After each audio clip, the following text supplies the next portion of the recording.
É isso aí, meus queridos. Esse é mais um CucaCast. Eu sou o Felipe Malon. Meu nome é Rolf Erbe. E hoje nós estamos aí com um convidado, presença ilustre do meu amigo Alexandre, especialista em Enneagrama, em autoconhecimento, gestão de pessoas.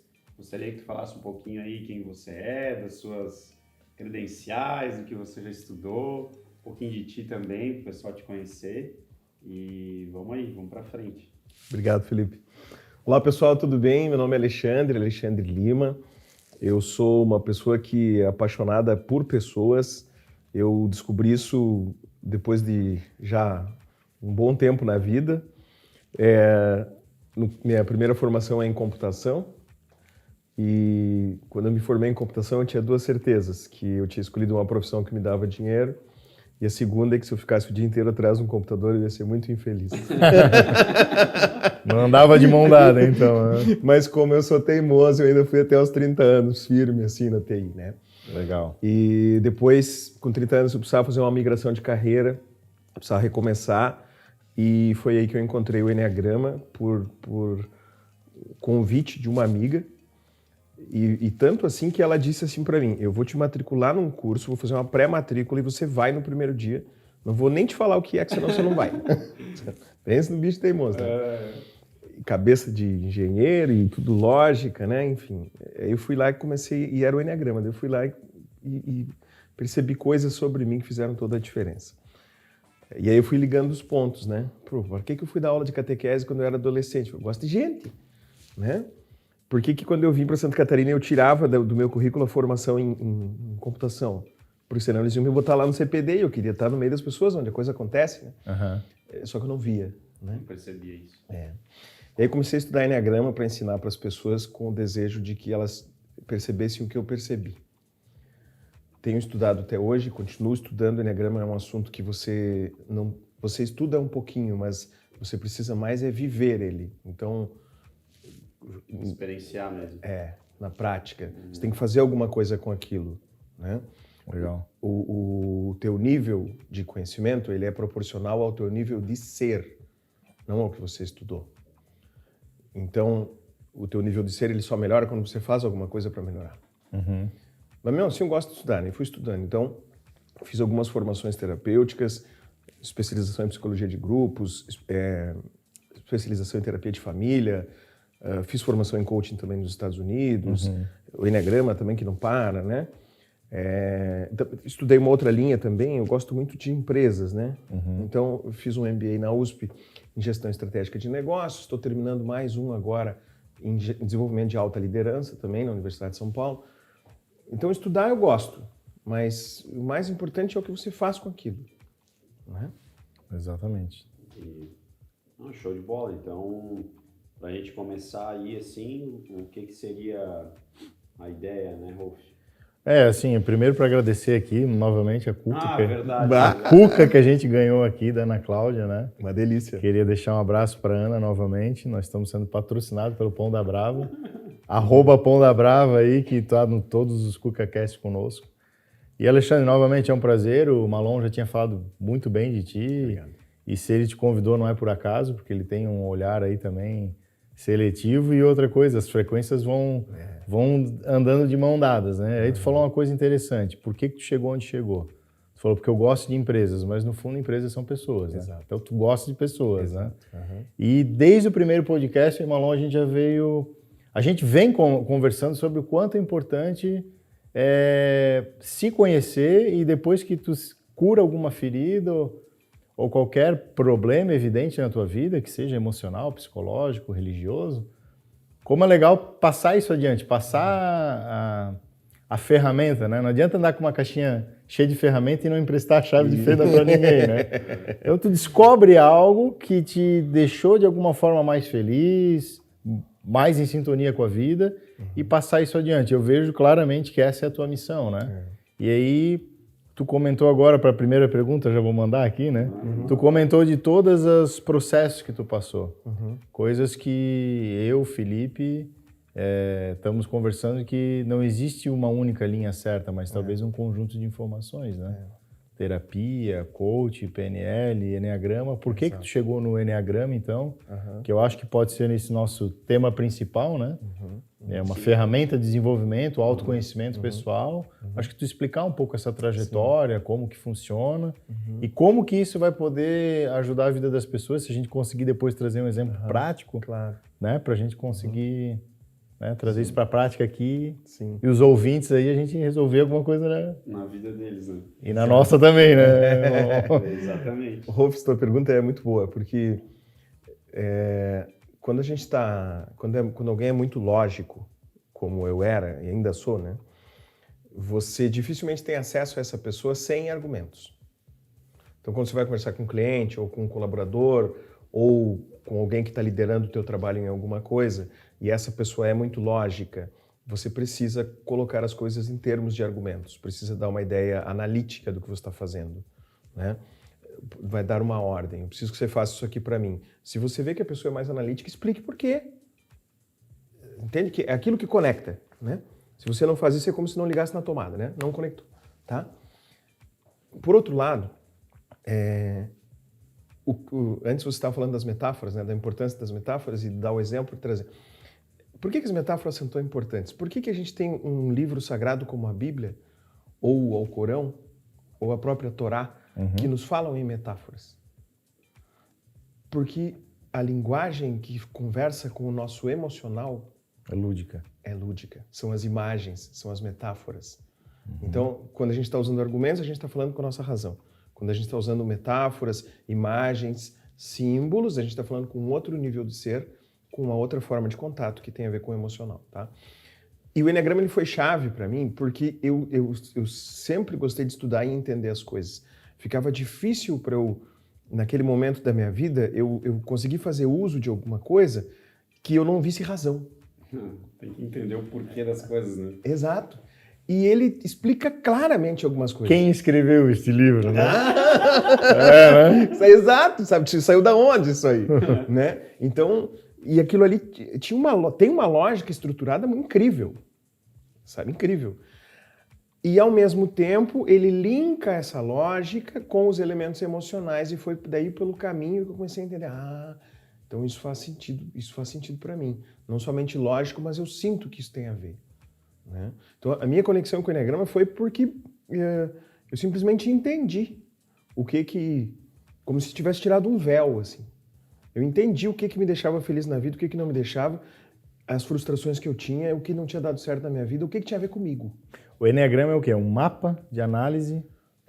Como é que funciona assim, a ferramenta? Até para a gente esclarecer aí para a turma que está... Né? O Enneagrama é um símbolo, é um mapa que nos mostra 9 pontos. Tá? Na verdade, assim, ele nos mostra, através desses 9 pontos, 3 leis fundamentais e sagradas. Como assim? Leis porque elas funcionam independente de você acreditar ou não, né? Conhecer ou desconhecer. Lei da gravidade. Não acredito. Interessa, eu acredito. Funciona, né? Então, são 3 leis, que é a lei da criação, a lei da unidade e a lei do desenvolvimento. Então, essas 3 leis explicam como é que se cria algo nesse plano onde a gente vive, como é que essa coisa se desenvolve e o que está ligado no quê. Quando esse conhecimento foi trazido aqui para o Ocidente, em 1920, mais ou menos, a pessoa que trouxe esse conhecimento recebeu uma missão de nos explicar de um jeito que a gente pudesse absorver. E aí ele tirou a parte espiritual, supravisível. Deixou só a parte ligada à matéria, personalidade especialmente. Então, desde esse tempo para cá, o que a gente fez aqui no Ocidente é o que a gente chama de Enneagrama das personalidades. A gente foi juntando o conhecimento que havia da psicologia, das correntes terapêuticas, dos buscadores de conhecimento e colocando ali, entendendo como é que isso se encaixava no Enneagrama. Então, olhando por esse ponto de vista, nós temos um símbolo que nos mostra 9 aspectos da nossa consciência que todos nós temos, mas que quando a gente organiza uma personalidade, é como se a gente tivesse assim, fixado uma morada atrás de um daqueles ali. Uhum. Aí eu passo a olhar a vida tudo por aquele ponto de vista. É o teu binóculo, cada um ganha um binóculo para olhar a vida, um óculos, né? Exatamente. E você fica assim, Uhum. olhando e tal. Então, por isso que algumas pessoas perguntam, mas dá para mudar de tipo? Mas para quê? Vai sair de uma prisão e entrar na outra? Sabe? Uhum. O melhor é tu conseguir entender como tirar aquele óculos ali, né? Uhum. Sabe? O interessante ali eu fiz o curso com o Alexandre há uns 10 anos atrás e agora, inclusive, comprei o curso online que ele tem e estou refazendo, né? E é interessante que numa totalmente outra etapa da minha vida, hoje estou casado, filhos, bem mais maduro, então é engraçado como muda as tuas percepções do mesmo assunto. É como se fosse ler um livro em outra época da tua vida. E ali eu percebi, assim, deixando um pouco até mais claro, queria também que tu explicasse dos 9 tipos de personalidade, que tu estava falando que a gente se fixa em um deles. Na verdade, eles são divididos em, basicamente, né, que é bem complexo, em 3 centros. Né? Tem um centro emocional, centro racional E o instintivo. e o instintivo. Então, a partir dali, tu começa já a se desenhar para ver o que tu é, o que não é. Eu queria que tu explicasse um pouquinho desses centros para as pessoas, né, que não têm conhecimento ainda do Enneagrama, pudessem entender como é que, ou de alguma outra forma, não sei se por esses tipos, Sim. desses 3 centros, o pessoal entrar assim e tentar imaginar, né? Eu acho legal porque tem uma boa chance de alguém conseguir fazer algo prático com isso, né? Legal. Né? Isso Então, é legal. os 9 tipos eles estão agrupados em 3 grandes grupos Certo. que se relacionam com a forma que a gente se relaciona com o mundo. Daria para dizer que a gente se relaciona com o mundo através de 3 gerências, que o Enneagrama chama de inteligências. A primeira é a inteligência motora, o centro dos instintos, da onde saem os nossos desejos e vontades e a nossa energia corporal. Né? Nós somos um produtor de energia incrível. Né? A gente pega oxigênio e comida e transforma em energia. Né? E isso acontece por causa do centro instintivo. Então, todos nós temos esse centro instintivo, essa inteligência. Né? Ela é que faz a gente funcionar. Por exemplo, quem é que te ensinou a respirar? Quem é que te ensinou a tossir quando você está engasgado? Isso é uma inteligência que funciona sozinha. Tá vendo? Não precisa fazer nada. Né? A moto. Chega um momento que o teu corpo está condicionado já sozinho a se equilibrar melhor em cima. Não é assim? Houve um aprendizado e uma automatização. Isso é o centro instintivo que faz. O que acontece? Então todos nós temos. Acontece que tem pessoas que são especialistas nesse tipo. Essa inteligência ela passa a ocupar um papel predominante na vida da pessoa. E tem pessoas que reprimiram essa inteligência. E aí o que acontece? Se eu tenho essa inteligência como predominante, eu tenho muita energia. Muita energia. Me sobra energia. Então eu quero fazer coisa. Dá essa conversa, vamos chegar onde? Que é aquele cara que... Claro, sobra. Bomba, eu tenho gás para queimar. Eu tenho lenha para queimar. Então, sabe, se matar um leão por dia, melhor. Né? Em contrapartida, se eu tenho essa inteligência reprimida, é como se eu não tivesse motor de arranque. Eu demoro para começar as coisas. Às vezes eu até falo mais devagar. Aí eu vou fazer uma coisa e eu começo a preparar. E a mágica da vida é que a vida ela junta essas pessoas, sabe? ela nos dá esse presente, assim, sabe? Então, o centro instintivo ele é a sede dos nossos desejos e vontade, tá? O Dr. Freud chamava isso de pulsão, né? Um pulso de vida, assim, né? Certo. Então, sai dali do centro instintivo um pulso de vida. Quando esse pulso de vida passa pela segunda inteligência, que é a inteligência emocional, que a gente poderia simbolizar mais ou menos aqui no nosso peito, né? No tórax, a inteligência instintiva mais perto do umbigo, da cintura, emocional mais aqui em cima. Quando essa inteligência passa por aqui, esse pulso de vida, o centro emocional precisa nos responder a pergunta o quê? O que é que você quer? Então vem uma vontade, passa por aqui, o que é que você quer? Tá? Lá no centro instintivo, é tudo muito, muito simples. É tudo muito amigo e inimigo. Branco ou preto, sabe? Oportunidade ou ameaça. Não tem muita, né? Quando a gente começa a trazer isso para o emocional colore, ele aumenta, ele expande isso. Agora tem melhores amigos, agora tem pessoas que eu odeio, agora tem pessoas que eu gosto em determinados... Entende como ele amplifica assim, a percepção do mundo? É por isso que as pessoas mais emocionais, que têm essa inteligência como predominante, o mundo delas é infinitamente mais colorido, mais brilhante, mais cheio de recursos do que o dos outros. Infinitamente, né? Porque elas enxergam tudo em muito mais... As antenas delas estão mais abertas para esse tipo de situação. Exato. Tudo tem muitos nuances, assim, né? Se essa inteligência está como predominante, eu sei muito bem identificar meus sentimentos. Eu sei muito bem o que está acontecendo. E isso me traz benefícios, também me traz prejuízos, assim como os outros todos, né? Às vezes eu estou muito na emoção, eu estou aqui viajando na maionese, não tem nada a ver com que... Deu, né? A gente tem conta para pagar, vamos fazer, sabe? É isso. Às vezes eu perco o senso prático, enfim, né? Em contrapartida, se essa inteligência está reprimida, em primeiro lugar, eu não sei o que eu gosto. Eu tenho muita dificuldade de identificar esse o quê.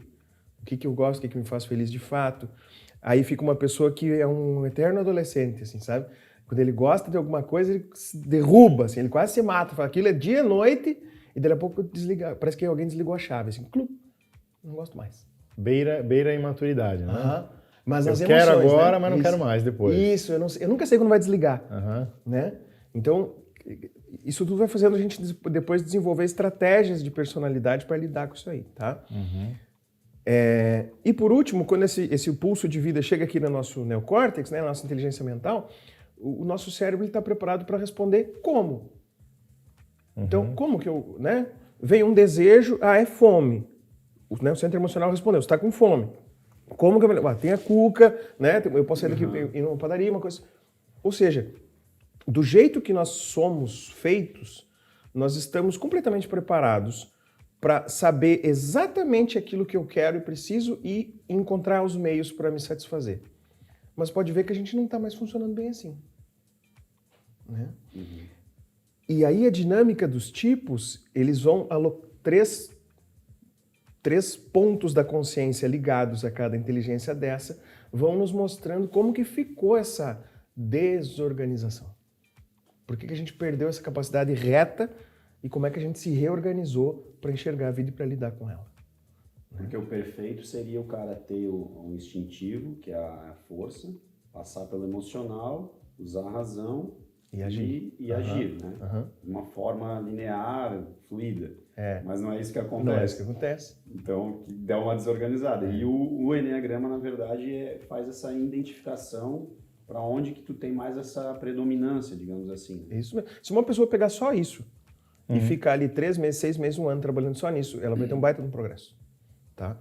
Como assim pega isso e faz o quê? Em primeiro lugar, identifica qual é a tua inteligência dominante. Quando você vai fazer alguma coisa, o que é a primeira coisa que você faz? Você sai fazendo... Me dá um exemplo de uma pessoa instintiva. Mozart era instintivo? Vou te dar um exemplo eu mesmo. Eu sou tipo 7, e o que é? É razão com emocional reprimido. Então eu vou estar sempre indo. Vamos lá, cara, vamos cair dentro de uma cratera lá que vai ter um vulcão. Eu não tô nem pensando, eu já tô lá. Eu já tô falando, vamos, porra, vamos. Entendeu? Daí vai... Isso por quê? Porque eu não sei se é aquilo ali mesmo que eu quero. Primeiro eu tô indo. Isso. Porque tu não deixou nem o teu roteirista da emoção falar que... O 7 é o quê? O razão junto com o instintivo, né? Sim. E o emocional reprimido. Então aponta ali no meu emocional várias coisas que eu não faço. Então no Enneagrama ele vai te mostrar, isso aqui você é assim. Aí tu, opa, realmente. Talvez eu tenha que sentir mais as coisas antes, né? Ponderar. Todo perfil, eu entendi. Boa. Todo perfil, porque eu sou muito parecido. Até a gente é o mesmo signo, né? Vamos ver se tu é 7 também. Vamos ver. Ele já deve saber, né? Já sabe. Deixa eu esconder a face aqui, olha só. É um assunto genial e complexo, tá? Sim. Tem pessoas que elas são mais instintivas, mais emocionais e mais racionais, é isso? Isso. Deixa eu te dar um exemplo de uma mesma situação. Eu queria um exemplo prático, por exemplo, de uma pessoa super instintiva que o público possa olhar. Um músico, por exemplo, ele é instintivo? Não? É que isso é mais no detalhe, sabe? Entendi. Quer ver, por exemplo, se alguém chega aqui e fala, pessoal, vamos trocar de sala? Quem é instintivo, levanta e vai indo. Na hora, levanta e vai indo. Entendi. Quem é emocional, pode até levantar, mas enquanto isso ele está assim, mas agora que eu já estava acomodado aqui, agora que a temperatura ficou boa... Que eu fiz amiguinhos. Agora que a gente já está à vontade, sabe? E quem é mais mental pode até estar levantando, mas nesse momento ele tá. Mas por que trocar de sala? E por que já não começou lá? Ah, boa. E qual que é a diferença? Entende? Então é muito mais no jeito de agir, né? Aham. O que te move? Então, se a gente pegar uma pessoa, pode ficar um pouco confuso porque, de repente, alguém conhece um outro lado dessa pessoa e... Entende?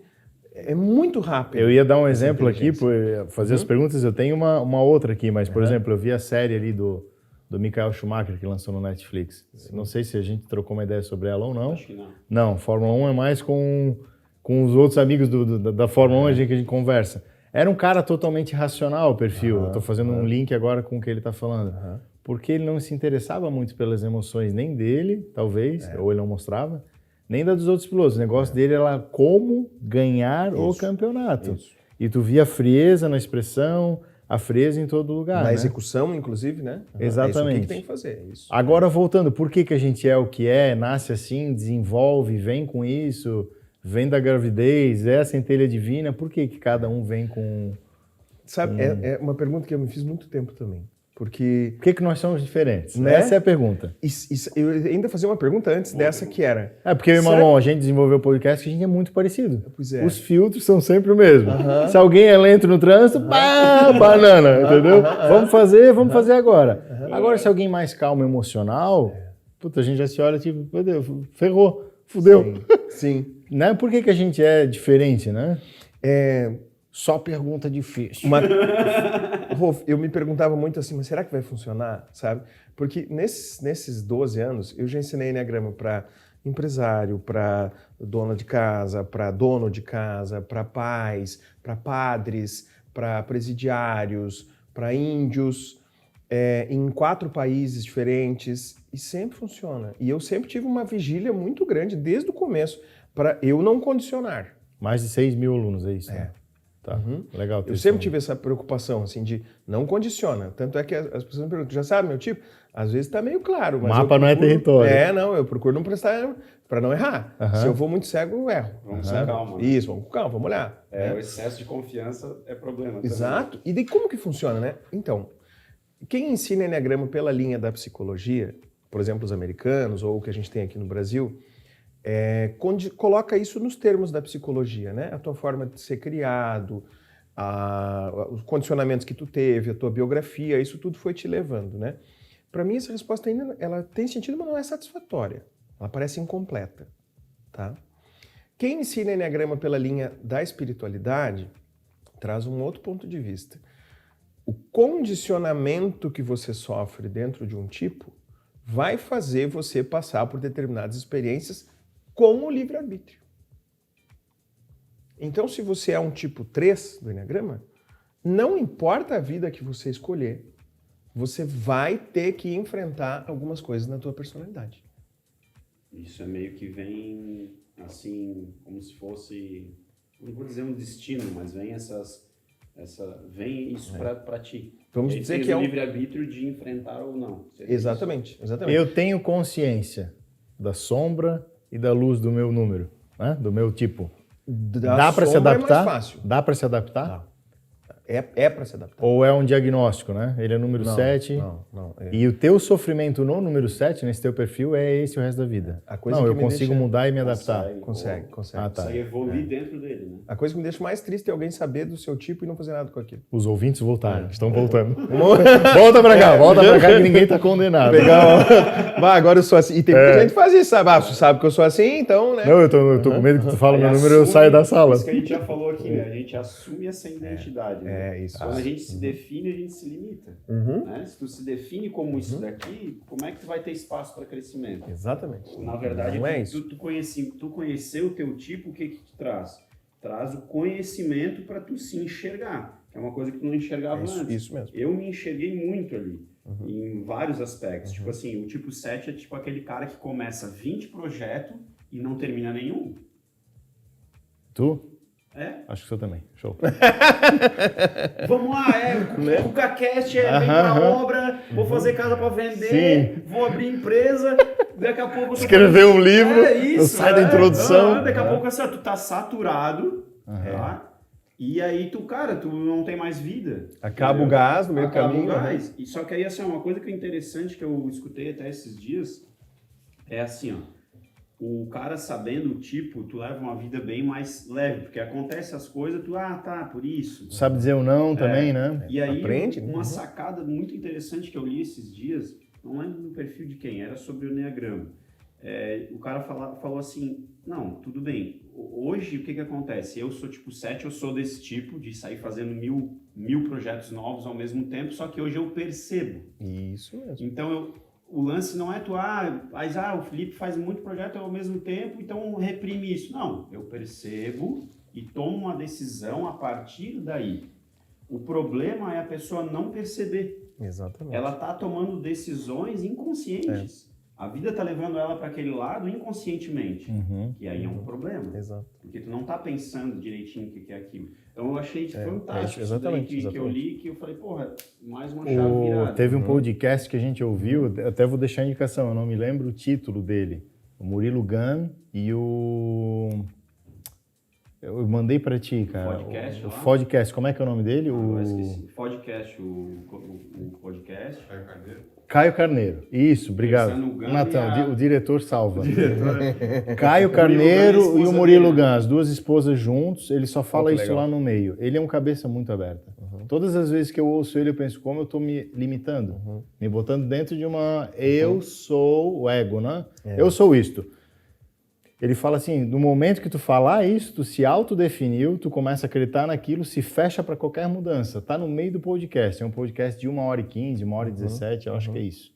Se eu não me engano, a gente ouviu, ele fala dos roteiristas, esse podcast. Que ele falou, cara, eu sou assim, então tu já vai se limitar.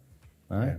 Então, legal essa tua colocação, porque deixar aberto também, dá para se adaptar, né? Que nem a filosofia hermética nos mostra, né?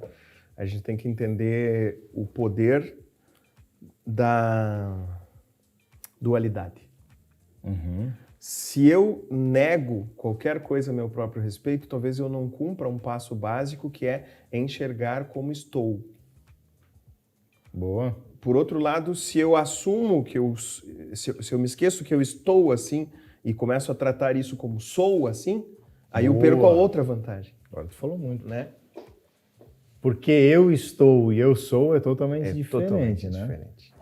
E por isso que tem uma... Tinha uma terapeuta que falava, se o gordinho ele ficar falando eu sou o gordo, ele assume a identidade e ele se vê como aquilo. Agora, eu estou acima do peso, muda tudo, né? Muda tudo. Quando a gente está doente também, eu estava lendo esses dias. Assim, eu sou empresário? Eu estou melhorando. Tu está empresário. Eu não estou doente, eu estou melhorando. Isso. Pronto, é outra perspectiva. Muda, né? Outra perspectiva. Isso aí. Te mobiliza já para ação, né? Legal. Exato. E é bem por isso, assim, muita gente gosta de autoconhecimento. Mas o autoconhecimento, por si só, ele te leva até um determinado ponto. Se você conhecer as coisas, você vai ter um avanço.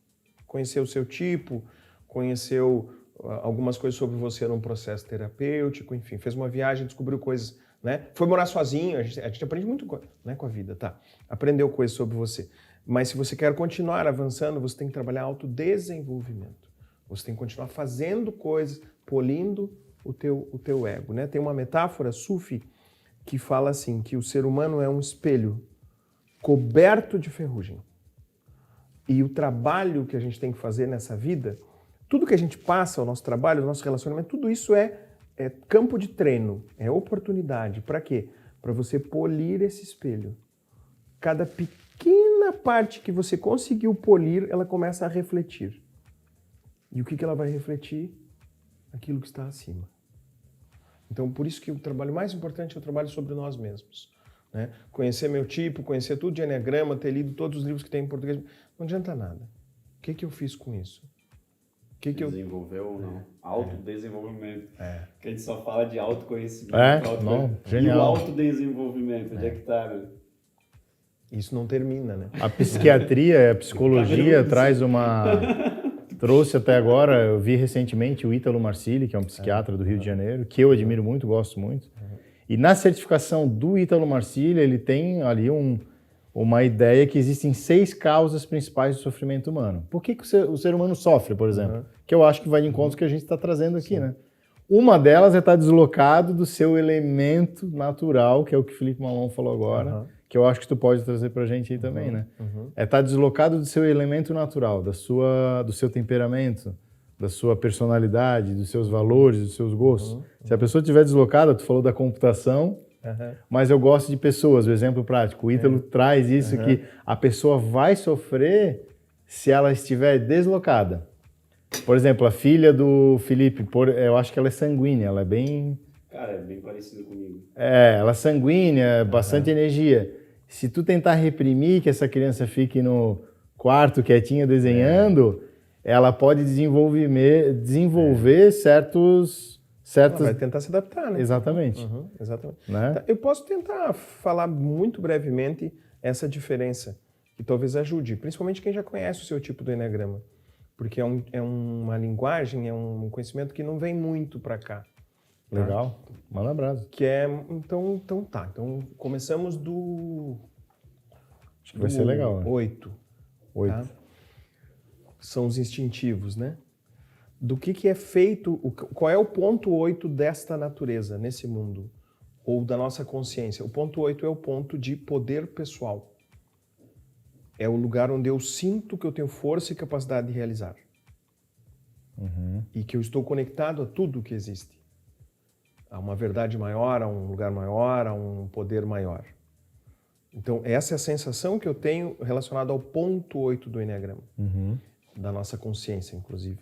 Quando eu organizo uma personalidade a partir disso, agora a gente tem o tipo 8. Por isso que a gente vê pessoas que têm um comando muito forte, são pessoas mais autoritárias, são pessoas que têm é o cara que mata, pica e come, sabe? Tem um exemplo de alguém assim popular para tu falar? Eu gosto muito do Bernardinho, do Donald Trump, da Ivete Sangalo, sabe? Que são exemplos mais evidentes, são mais evidentes dessa coisa assim que não manda dizer, sabe? Comigo é do meu jeito ou de jeito nenhum, sabe? Então, vê como você sai de um lugar de luz, onde você tem condições de, com a tua força, fazer com que os em volta de você se sintam poderosos também. Você sai desse lugar e na tua personalidade, ou seja, num momento de consciência restrita, você passa a aparecer que você é que tem e os outros não. Que você é superior, que você é mais forte, entendeu? Certo. Então, é por isso que a gente precisa entender o nosso tipo para buscar aquilo ali.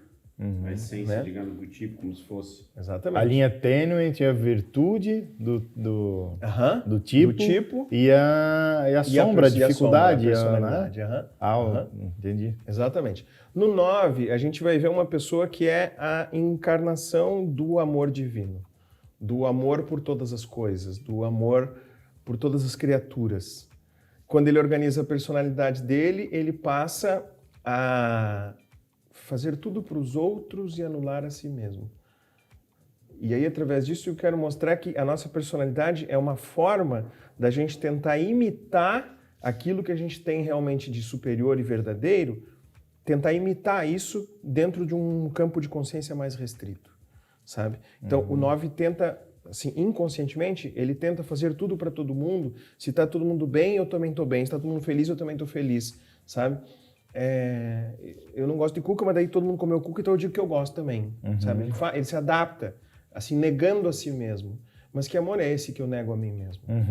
Entende? Ele tende à anulação. Exato, exato. Vai se deixando para depois.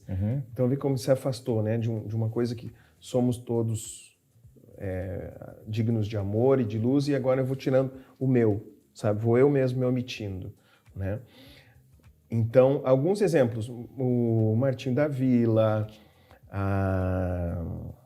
o próprio Anderson Silva, que é um exemplo bom de dar, porque quando a gente pensa no 9, a gente não pensa num atleta, né? Numa pessoa assim, que usa muito o seu físico, mas, né? Dorival Caymmi é um exemplo genial.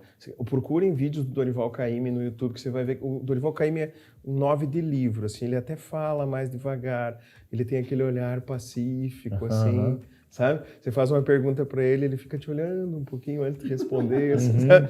É bem o jeitinho do 9. Para ver se não vai ofender com a resposta. Sabe? E não tem pressa, ele fica ali, não tem pressa, sabe? Quer dizer, se o 9 e o 8 se encontram, acabou, né? E se encontram. E às vezes casam, sabe? Meu Deus, aí é desafio. Ah, entendi. Né? Certo. Beleza, o 1 é o nosso senso de realização. O que eu estou fazendo de prático? Qual é o meu dever? Engraçado que até a expressão facial dele muda. Tu fala do 1, tu parece que encaixa Né? assim, Porque cara. que já vem... Meu pai é 1, tenho certeza. Tem uma sequência aqui que eu já me perdi, né? No 8, comecei 9 e no 1. 8, É o é. 9, né? Ah, Isso. Só que eu comecei do Ah, 8. tá. Entendeu? É um círculo? Isso, é um círculo. Tá, então. Entendeu? desculpa. Bota o 9 bem em O cima. 9 aqui.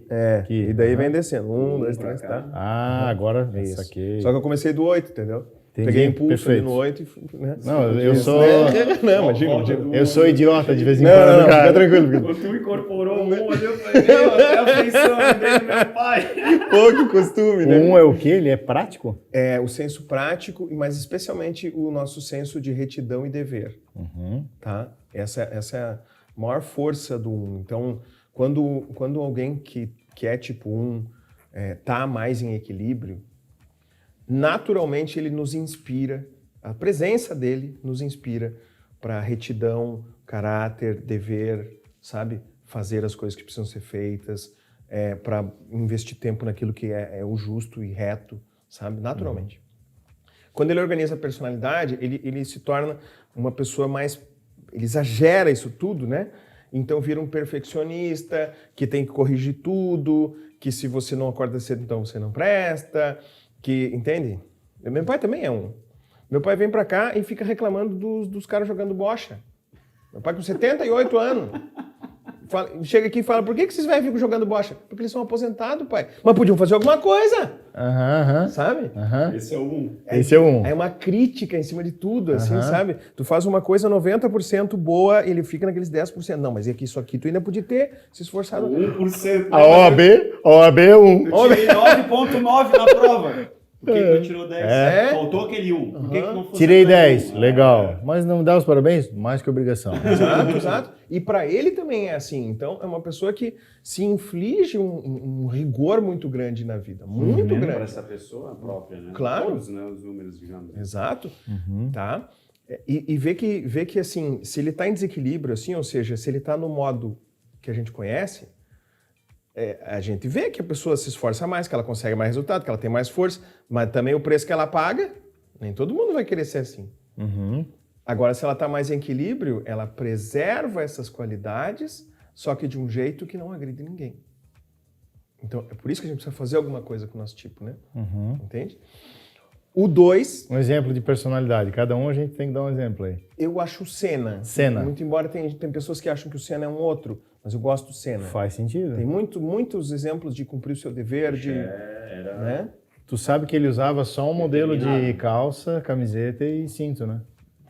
Era Hugo Boss, calça jeans, camiseta branca e mesmo cinto sempre. Ele tinha coleção de cinto igual. Mais prático, uma pessoa mais prática. Prática, então, perfeccionista. E se não corresse de manhã, e se não... Rigor. Era sempre a mesma... Faz sentido. Rigor. Tem alguns trechos do Semente da Vitória. O livro Nuno Cobra. do Nuno Cobra. Genial Ele esse fala do jeito do Ayrton, que fica bem claro assim mesmo, essa coisa do assim, de não conseguir, se esforça até conseguir. Isso. Né?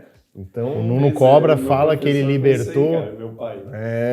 não tem, não dá. Não tem, não quer saber. Só não dá se O morrer. Nuno Cobra fala que ele libertou o Senna, ele desbloqueou a mente e a alma do Senna pelo corpo. Exatamente. Pela disciplina do... É genial esse livro. E aí, olha ele fala, só... eu libertei o Ayrton pela atividade física, ao contrário. E aí, olha que coisa maravilhosa. Aonde é que está o tipo 1? Exatamente no centro instintivo. Inteligência do corpo. Ah, olha aí, então Viu? faz sentido. Né? Porra. Show. Beleza. Tipo 2. O 2, ele vem para essa terra com uma percepção de que ele precisa cuidar dele, resolver a parte dele. E que nesse caminho pode ser que a gente encontre mais pessoas que precisam de ajuda. Eu posso ajudar, mas eu não tenho obrigação. Eu tenho obrigação de fazer o meu. Tá? Eu tenho a obrigação de me desenvolver. Eu tenho a obrigação de cumprir o que eu vim cumprir nessa existência. Mas eu posso ajudar. Quando ele organiza a personalidade, ele vira quase que o oposto disso. Ele começa a fazer tudo para os outros. Ele vira um agradador, sabe? Precisa de alguma coisa? Quer alguma coisinha? Com gestos, com atitudes, com elogios, com palavras. E o dele vai ficando para trás. Então, ele começa... É uma pessoa super legal de conviver, super agradável, mas que se ele precisar dizer não para alguém, vai ser difícil. Minha mãe é 2. Sabe? Ela é manter todo mundo bem, e às vezes, né? Porque também claro, acaba às não vezes cuidando azeda, de si né? mesmo e tal. Exato. É incrível. Né? E bate, cara, bate assim. E aí, cada tipo tem uma emoção predominante, né? No caso do 2 é a emoção do orgulho. Então ele tem uma sensação de grandeza, sabe? Ele se olha no espelho e se vê um leão, entendeu? Ele tem uma sensação de poder. O orgulho, até um certo ponto, ele é maravilhoso, porque você não sabe que não dá. Né? Agora, se você passa daquele ponto, vira soberba. Né? Alguns exemplos. Galvão Bueno, Marilyn Monroe, Olivier Anquier.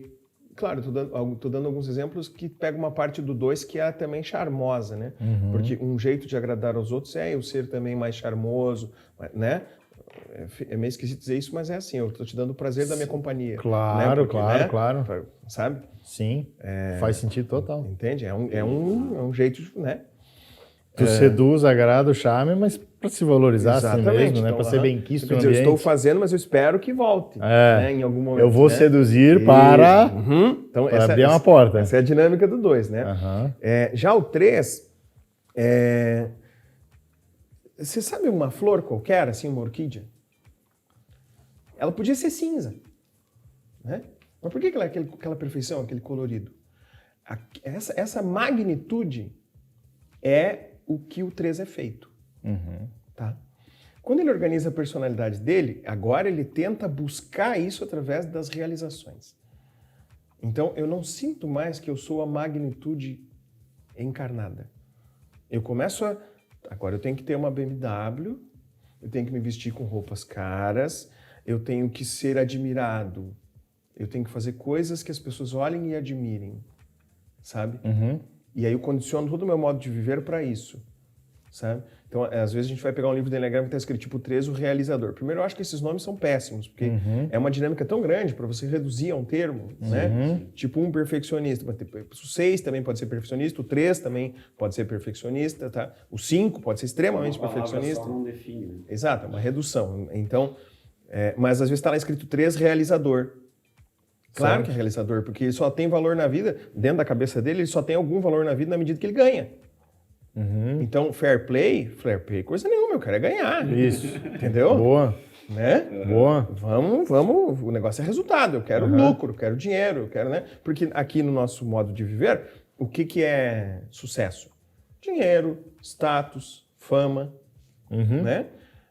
Tá, mas e se a gente encontra um tipo 3 no Tibete? Pode ser o cara que medita mais tempo, que tem um nível espiritual maior, que tem um conhecimento maior de alguma coisa, entende? Então, é a dinâmica de como eu sou reconhecido. Certo. Não necessariamente o dinheiro, essas coisas. Ah, entendi. Entendeu? No ambiente, na tribo dele, Isso. se ele é o que medita mais tempo. Né? Isso. Se ele subiu o Everest mais longe, aí começa outro... Entendi. E quem que seria um exemplo popular, assim? Roberto Justus, Ike Batista. O justo no Tibete que o avião caiu lá em cima, Imagina, né? A Adriane Galisteu é um exemplo legal, Luciano Huck, sabe? Para não ficar nos exemplos muito estereotipados, assim, que nem o Justus, né? Sabe? O realizador é que realiza muito na matéria aqui. E o 4, ele vem... Eu vou tentar dar uma apuradinha, que senão nós vamos longe. Não, tranquilo. O 4, ele tem a percepção de que todos saímos de uma mesma fonte, sabe? É como se ele pudesse perceber a fonte da criação. E que tudo está extremamente conectado e que cada ser, cada pessoa está perfeita no seu momento, para o seu momento de vida, para o seu momento de consciência, para o seu momento evolutivo, está tudo perfeito no lugar perfeito, não está faltando nada. Mas quando ele organiza a personalidade dele, ele se perde disso e tenta procurar o que está faltando. Então a gente vai ver uma pessoa que tem a sensação de que algo está faltando sempre. E a gente vê ela expressar isso no comportamento. Nossa, a cuca tá maravilhosa, mas se tivesse não sei o quê, sabe? Pô, essa sala aqui nesse prédio, ela é encantadora, mas se fizeram outro prédio do lado, já estragou um pouco a vista. Então, sempre tem o vírgula, sabe? O vírgula mais anula tudo que foi dito antes. Né? Sabe? E, no fundo, é uma busca incessante dessa pessoa a encontrar esse algo que está faltando para que ficasse tudo perfeito como um dia ela conheceu e teve acesso, né? Mas aí a gente vai ver uma pessoa que no dia a dia tende a ser um pouco dramática. Os tipo 4 enxergam o mundo de um jeito muito mais brilhante, muito mais delicado, sutil do que nós enxergamos. Então, para eles, naturalmente, parece que o jeito que a gente vive é um jeito meio medíocre, né? Naturalmente são artistas, criadores maravilhosos, naturalmente, sabe? E eles tendem a viver de um jeito singular. Muitas vezes até no jeito de falar, tá? Oswaldo Montenegro, Cazuza, Fred Mercury, Sandy, como é o nome daquele Capitão Nascimento? Não é o nome do autor? Wagner Moura. Wagner Moura. Tá? O Arnaldo Jabor, que nos deixou agora há pouco tempo também, Miguel Falabella, tá vendo? São expressões artísticas poderosíssimas. O Oswaldo Montenegro mesmo é genial. Procura no YouTube, tem um vídeo do Oswaldo Montenegro que ele pintou a casa dele toda com milhões de cores, sabe? É uma coisa sinistra, assim, psicodélica. E daí a entrevista chega e pergunta: por que você fez isso na sua casa? Porque é uma coisa maluca, assim. Imagina, cara, um monte de tinta, tudo colorido, assim, por tudo. Ó. Na televisão, o armário, tudo, sabe? O chão. Aí ele disse: eu queria saber como é morar dentro de um quadro. Olha só. Cara, por menos que isso, tem gente internada. Olha só. É verdade. Mas ver a visão do mundo, assim, é muito diferente, né? Que loucura. Sabe? É muito diferente. Então, são pessoas extraordinárias, muito diferentes, assim, sabe? E aí, antes, a gente estava conversando um pouco sobre engajamento, né? O 4 é bom para isso. Imagina esse cara que enxerga o mundo assim, super criativo, diferente. Bota esse cara num escritório de contabilidade. Cara, ele vai sofrer. Bota esse cara a trabalhar de caixa de banco. Onde ele não possa usar essa criatividade financeiro da empresa. Ele vai sofrer. Errou, né? Agora, então não serve para isso? Não é isso. Só que você tem que entender que ele vai dar um outro jeito. Ele vai tentar botar a criatividade dele funcionar lá, porque para ele aquilo precisa acontecer. Tá? Mas é claro que ele vai ficar muito mais feliz num serviço, num trabalho onde ele possa exercitar a criatividade, naturalmente. E vai de encontro com o que a gente falou lá no começo, né? Tipo, a naturalidade, o perfil da pessoa deslocado a médio e longo prazo pode trazer sofrimento, né? Exatamente.